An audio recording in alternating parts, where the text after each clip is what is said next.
thank you for joining me on this foodoffensive.com weekly video broadcast. If you can tell, I'm doing a little bit different setup here and testing out a few things, beta testing some things like a document cam and things like that. So hopefully this will turn out as planned. You'll see me looking down some and things like that. A little bit different than maybe you normally saw with the green screen and things, but hopefully this will bring a little bit quicker post-production processing and things like that, and beta testing for some local TV as well. We're going to continue on with our series of special reports on genetically modified foods, and this is pretty much going to be the end of all the ones that I had planned. It's gone on quite a while now, and I'd like to move on to another subject.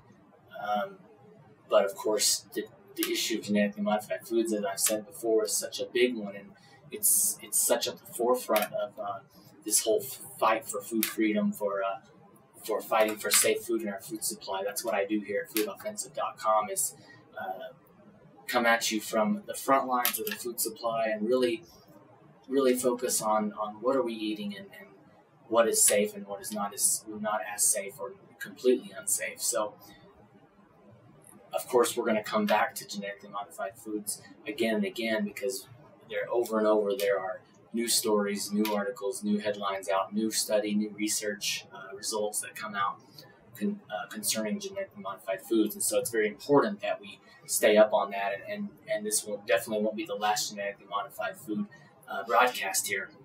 And one of my other goals is to attempt to keep the videos at 10 minutes or less. That just helps with the editing at the end, time-wise, and then also viewability later and for the time frame. Some people are very busy, so kind of try to keep it short and sweet. And of course, there's going to be more articles from each broadcast that aren't covered, and those will be in the video description and also on the website. So going right into these genetically modified food for this week, and it's this genetically engineered salmon that they're trying to push. And for years now, they have been trying to put that on the market, and they're waiting on the FDA and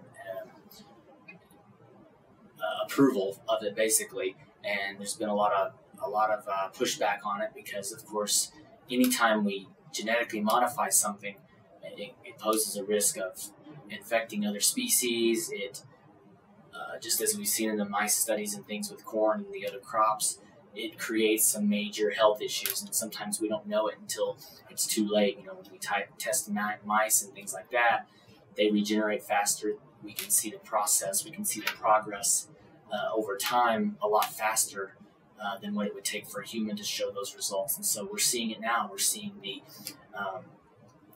the cancer off the charts. We're seeing infertility off the charts, and all those same effects of GMOs are found in the test animals. So we need to watch this very closely. And so when we talk about salmon, really the main reason for them doing this salmon is so that you can grow salmon a lot faster. It's going to grow all year instead of seasonally like it does currently.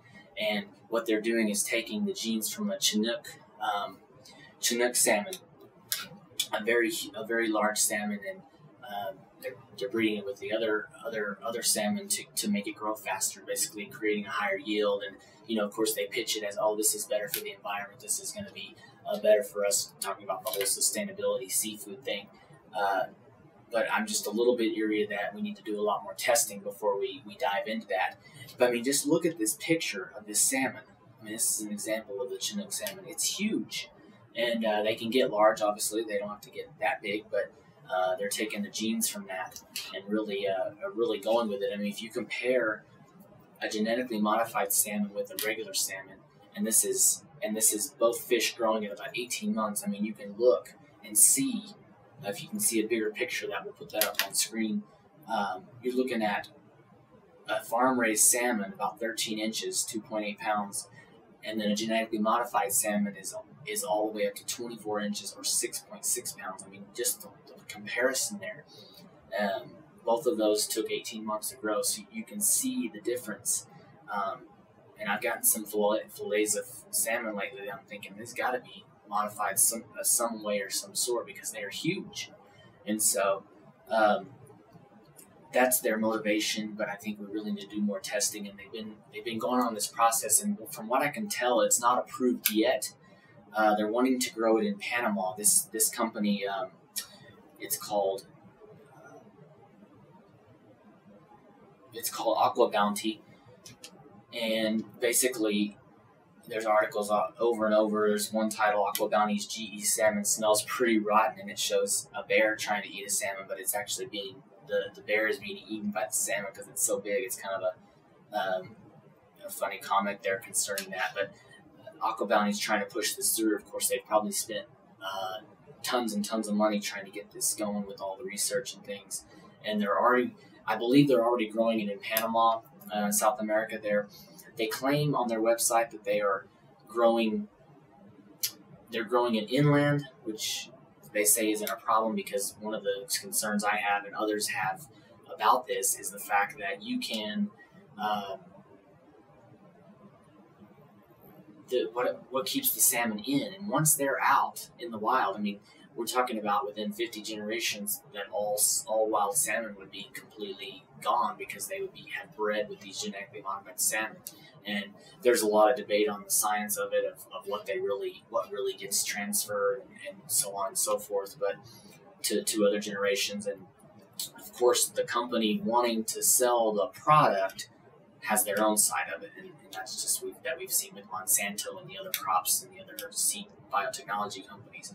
It's just something we don't need to rush into. This is something that's taken quite a while for them to, in the approval process, and it hasn't taken place yet. So we're going to hope that it's not going to come to pass. And when you talk about genetically engineered salmon, there are a lot of resources. Of course, the Center for Food Safety, we've covered some of their other stuff before, but they're at a big push right now with the genetically engineered fish, trying to point out the negative aspects of it.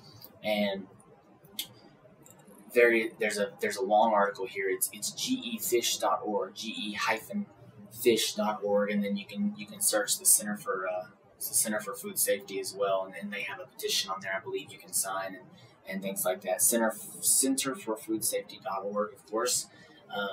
But there are many articles over and over and over again about this, and of course from both sides. There was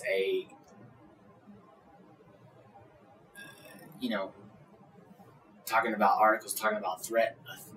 This GE salmon is a threat, posing as a solution to world hunger, and so on and so forth. Natural News exposes genetically engineered salmon, genetically modified salmon, found to be contaminated with infectious salmon anemia. So they're already finding these fish to become diseased, and they're supposed to be contained and farm raised, but it could actually cause it to a more likelihood of it. It's basically what they're pointing out here. And so there's a lot of dangers in it. There's a lot of risks that we need to look at. People, we have a lot of advocates that push for sustainable seafood, and I'm all for that. I don't want to overfish. I don't want to find out that there's no fish, say halibut, for example. There's no halibut left in the world ever, and we'll never have it again. I don't want to ever come to that point where we find that out as a chef, that we'll never be able to eat this fish again once those supplies are depleted. We don't want to find that out with say salmon, but I'm not quick to turn to a solution where we're just making fish. I mean, this is really Frankenfish. I have to believe there's a movie about it. The Frankenfish, there's a movie out, of course. I mean, it's a joke, but kind of a parody type thing. It's not real, but just think about all of the fish that can be contaminated possibly by this getting into the wild. Jeffrey M. Smith makes a good point. You can't recall a product like genetically engineered food. Once it's out there, it's out there. It's in the wild. It's just wide open, and it's very dangerous. Ben and Jerry's had made a flavor, something's fishy. They were in protest of it. So there's just various things out there against it if you haven't seen it yet. But I'm going to conclude with that this week to try and keep it short. But thank you for joining me this week as I test some things out, get some things going, work out some kinks. And as always, you can look at foodoffensive.com where I post various articles from time to time, and there's some different sections on various topics there, and also the Twitter account and so on and so forth, working on getting all the podcasts up as well. So This has been foodoffensive.com's weekly video broadcast coming at you from the front lines of our food supply. Thank you for joining me.